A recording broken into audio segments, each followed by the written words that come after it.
Hai guys, selamat datang di YouTube channel Naksir Sneakers. Kali ini kita kedatangan sepatu Adidas Ultra Boost 5X, dimana ini jadi salah satu lini sepatu Adidas yang dulunya itu sempat nge-boom banget, sempat ngetren juga di kalangan sepatu lifestyle, tapi tahun ini rasanya Adidas berupaya untuk ngejadiin sepatu Adidas Ultra Boost ini sebagai pionir di kalangan sepatu lari lagi. Anjir, nggak kebuka cuy. Sepatunya kayak gini, boxnya biasa aja, dan ya menurut gue sih Adidas tuh kayak all out banget di perilisan sepatu Adidas Ultra Boost kali ini, karena mereka tuh sampai ngerilis dua versi sepatu, ada yang versi 5 biasa, ada yang versi yang kita pegang kali ini, namanya ada embel-embel X-nya di bagian belakang. Katanya perbedaannya tuh dari sisi beratnya aja sih guys, dan di sepatu yang 5X ini lebih ringan dikarenakan TPU cage di area samping yang biasanya itu juga udah jadi ciri khas di sepatu Ultra Boost itu dihilangkan di versi kali ini. Kalau kata Adidas, tadi gue sempat search di websitenya, ada perbedaan berat sekitar 17 gram, tergantung size juga pastinya.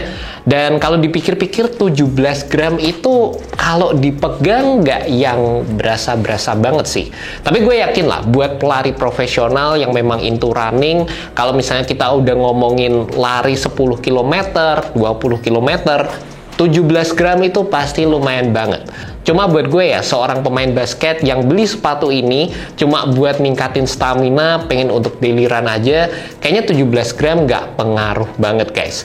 Toh juga secara harganya nggak dibedain. Sepatu ini dijual dengan harga 3 juta, versi yang satunya juga sama. Jadi baik lagi lah, tinggal masalah kebutuhan dan juga preference para pelari di luar sana. Yang gue suka untuk perilisan sepatu Ultra Boost terbaru kali ini, Adidas tuh lumayan ngasih banyak upgrade dibandingkan dengan beberapa versi sebelumnya. Dulunya gue tuh pakai seri Ultra Boost yang ini guys. Ini tuh gue lupa sebenarnya ini seri yang tahun berapa, karena ini tuh sempat di re-release ulang berkali-kali, jadi gue lupa. Cuma kalau gue udah bandingin sama versi yang terbaru ini, berasa kayak cukup banyak perbedaan yang ditawarkan. Yang pertama langsung berasa adalah dari sisi komposisi boost yang ada di sepatu ini.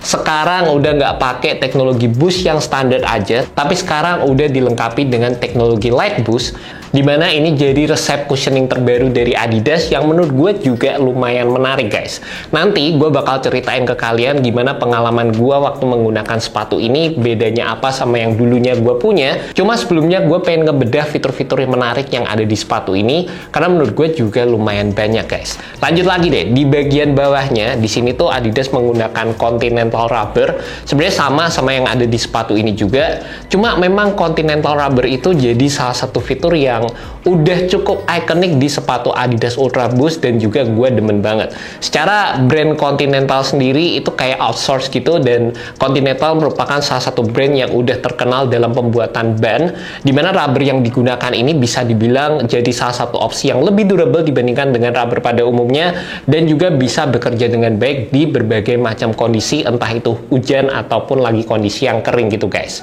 Dan sepengalaman gue pakai Ultra Boost yang ini emang oke banget untuk gue gunakan di segala kondisi permukaan. Bahkan gokilnya gue sempat pakai sepatu ini di kondisi yang bawahnya itu berminyak. Gue ngerasa ini merupakan salah satu sepatu yang bisa ngegrip dengan baik di berbagai macam permukaan. Untuk versi terbarunya ini gue berharap punya fitur yang serupa, nggak kalah bagus juga. Dan selain itu detail-detail yang kalian bisa lihat di bagian bawah, ini tuh kayak dikasih bolong-bolong gitu. Kalian bisa lihat di sekujur material traction yang ada di sepatu ini, yang ini juga bertujuan untuk memberikan compression yang lebih optimal dari sisi penggunaan cushioning boost yang ada di sepatu ini juga. Selain itu kalian bisa lihat di sini ada torsion system yang sedikit berbeda dengan apa yang gue temukan di sepatu Adidas Ultra Boost yang lama.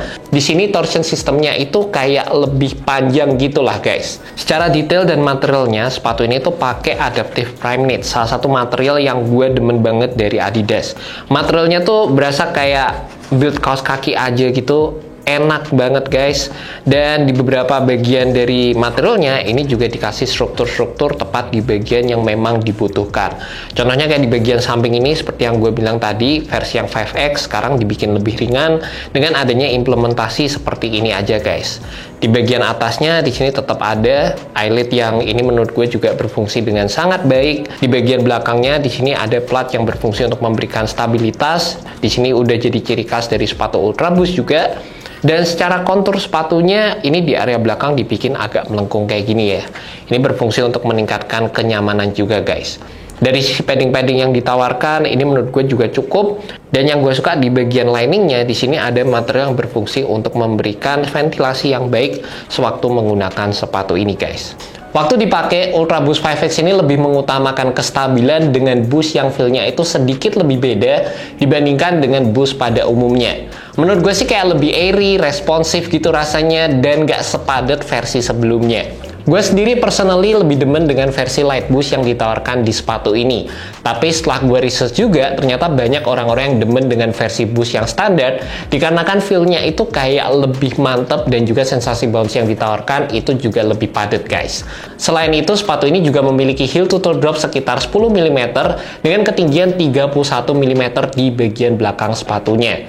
Waktu dipakai, gue juga bisa ngerasain sensasi snappy feeling yang terbantu dengan adanya torsional plate di area bawah sepatu ini. Selain itu, untuk faktor kenyamanan juga, ini kebantu dengan adanya penggunaan material prime knit yang menurut gue sih berasa kayak pakai kaos kaki aja dan juga berasa seamless waktu dipakai. Selain itu, gue juga demen dengan fit yang ditawarkan oleh sepatu ini, dimana kali ini gue coba untuk turun setengah size, dan menurut gue fitnya itu berasa pas aja, terutama di bagian midfoot sama di bagian ankle area itu berasa enak banget. Dan menurut gue ya, buat kalian yang mungkin udah terbiasa dengan sizing yang ditawarkan oleh sepatu Ultra Boost, kalian bisa either beli true to size ataupun turun setengah size seperti yang gue beli di sepatu ini, guys. And that's about it, guys, review untuk sepatu Adidas Ultra Boost 5X, dimana ini bakal jadi salah satu sepatu yang gue pakai untuk daily run, untuk ningkatin stamina gue, untuk menjaga kebugaran gue sebagai seorang pemain basket. Thank you so much buat kalian udah nonton video kali ini. Semoga video ini bisa membantu kalian dalam menemukan sepatu yang cocok. Alright, peace.